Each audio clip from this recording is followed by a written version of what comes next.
ఎవరిని కూడా డిమాండ్ చేయట్లేదు. ఎంత ఇవ్వండి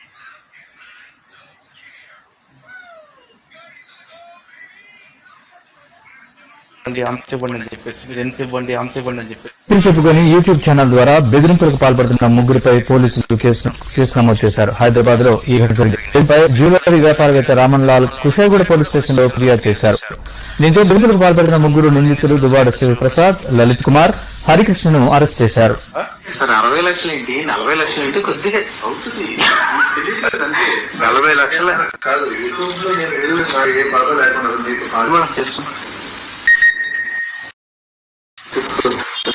చెప్తాను. ఆ వీడియోలో మా వీడియోతో ఉంది. మీ వ్యాపారం లేదు, మా వ్యాపారం వ్యాపారం లేదు, మా వ్యాపారం మీ వ్యాపారం లేదు, మా వ్యాపారం.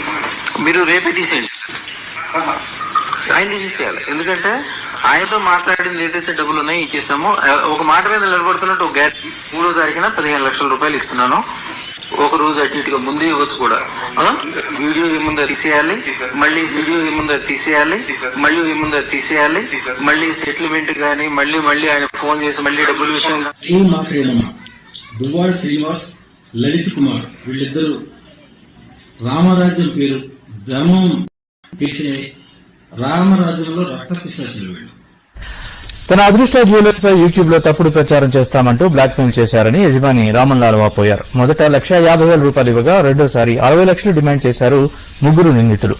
డబ్బులు డిమాండ్ చేస్తూ బ్లాక్ మెయిల్ చేస్తున్న వీడియోలను యజమాని పోలీసులకు అందజేశాడు.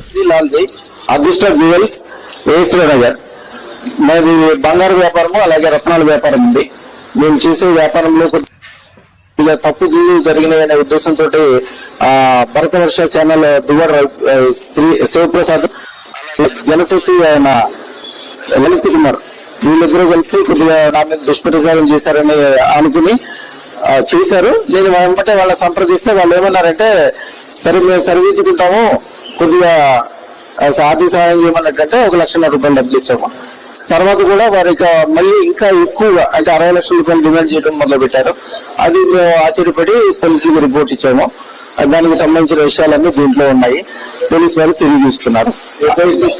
Kushaiguda police station ECL doctor Eshwararao Nagar.